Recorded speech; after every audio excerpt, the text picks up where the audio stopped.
रेखल का मारिस कप भालू, मोहि बिलो की तोर मैं कालू। खोजत रहूं तो ही सुत घाती, आज निपात जुड़ावो छाती। लक्ष्मण जी के पास जाकर कहा, अरे दुष्ट, बानर भालुओं को क्यों मार रहा है? मुझे देख, मैं तेरा काल हूँ। रावण ने कहा, अरे मेरे पुत्र के घातक, मैं तुझी को ढूंढ रहा था, आज तुझे मारकर अपनी छाती ठंडा करूंगा। अस कहे छाड़स बाण प्रचंडा, लक्ष्मण किए सकल सतखंडा। कोटिन आयुध रावण डारे, तिल प्रवान कर काट निवारे। ऐसा कहकर उसने प्रचंड बाण छोड़े। लक्ष्मण जी ने सबके सैकड़ों टुकड़े कर डाले। रावण ने करोड़ों अस्त्र चलाए।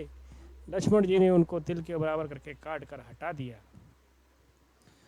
पुनि निज बानन कीन प्रहारा, सैंधनु भाज सारथी मारा। सत सत सत सर मारे 10 भाला, गिर सिंगन जन प्रबसहि ब्याला। फिर अपने बाणों से उस पर प्रहार किया और रथ को तोड़कर सारथी को मार डाला। 10 मस्तकों में 100 बाण मारे। वे सिर में ऐसे बैठ गए मानो पहाड़ के शिखरों में सर प्रवेश कर रहा हो।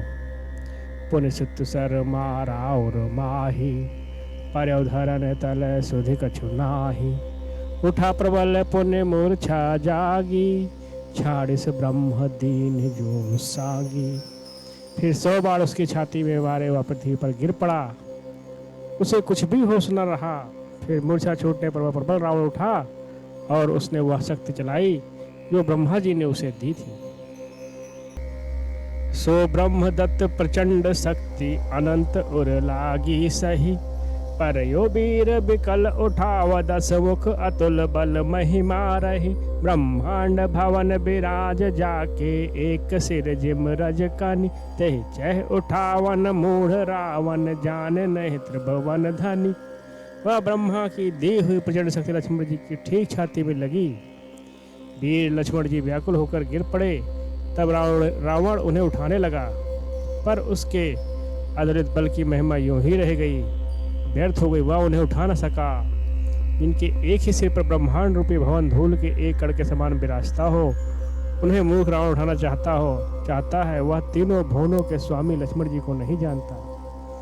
देख पवन सुत धायो, बोलत वचन कठोर। आवत कपहि इन्हों ते ही, मुष्ट प्रहार प्रघोर।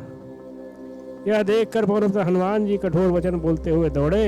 हनुमान जी के आते ही रावण ने उन पर अत्यंत भयंकर घूसे का प्रहार किया। जान टेक कपि भूमि न गिरा, उठा संभार बहुत रिस भारा। मुठका एक ताहि कपि मारा, परौ शैल जनु ब्रज प्रहारा।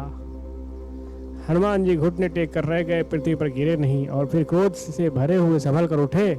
हनुमान जी ने रावण को एक घूसा मारा। हुआ ऐसा गिर पड़ा जैसे वज्र की मार से पर्वत गिरा हो। मूर्छा गए बहोर सो जागा, कपि बल विपुल सराहन लागा। धिग धिग मम पौरस धिग मोही, अजय तय जियत रहे से सुरद्रोही। मूर्छा भंग होने पर वह फिर जागा और हनुमान जी ने बड़े भारी बल को वह सराहना करने लगा। हनुमान जी ने कहा, मेरे पौरस को धिक्कार है और मुझे भी धिक्कार है जो देवद्रोही तू अब भी जीता रह गया। अस कह लक्ष्मण कहूँ कपिलायो, देख दशानन विस्मय पायो।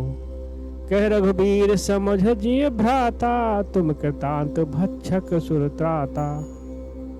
ऐसा कहकर और लक्ष्मण जी को उठाकर हनुमान जी ने श्री रघुनाथ जी के पास ले गए। यह देखकर रावण को आश्चर्य हुआ कि श्री रघुबीर ने लक्ष्मण जी से कहा, हे भाई, हृदय में समझो तुम काल के भी भक्षक और देवताओं के रक्षक हो। सुरत बचन उठे बैठ कृपाला, गई गगन सो सकत कराला। पुन को दंड बान गही धाये, रिपुसन मुख अति आतुर आए। ये वचन सुनते ही कृपाल लक्ष्मण जी उठ बैठे। वह कराल शक्ति आकाश को चली गई। लक्ष्मण जी ने फिर धनुष लेकर दौड़े और बड़ी शीघ्रता से शत्रु के सामने आ पहुँचे। आतुर बहोर विभंज चंदन सूत हत्य व्याकुल कियो, गिरियो धरन दस कंधर विकल तर बान सत्य बेद्यो। सारथि दूसर घाल रथ ते सुरत लंका ले गयो, रघुवीर बंधु प्रताप पुंज बहोर प्रभु चरण नयो। फिर उन्होंने बड़ी शीघ्रता से रावण के रथ को चूर चूर कर और सारथी को मार कर उस रावण को व्याकुल कर दिया। 100 बाणों से उसके हृदय भेद दिया, जिससे रावण अत्यंत व्याकुल होकर पृथ्वी पर गिर पड़ा। तब दूसरा सारथी उसे रथ में डालकर तुरंत ही लंका को ले गया। प्रताप के समूह श्री रघुवीर जी के भाई लक्ष्मण जी ने फिर आकर प्रभु के चरणों को प्रणाम किया। यहाँ दसानन जाग करे करे लाग कछु यज्ञ, राम विरोध विजय चहे सठ हट बस अत अज्ञ। वहाँ लंका में रावण मूर्छा से जाकर कुछ यज्ञ करने लगा। वह मूर्ख और अत्यंत अज्ञानी हट व श्री रघुनाथ जी से विरोध करके विजय चाहता है।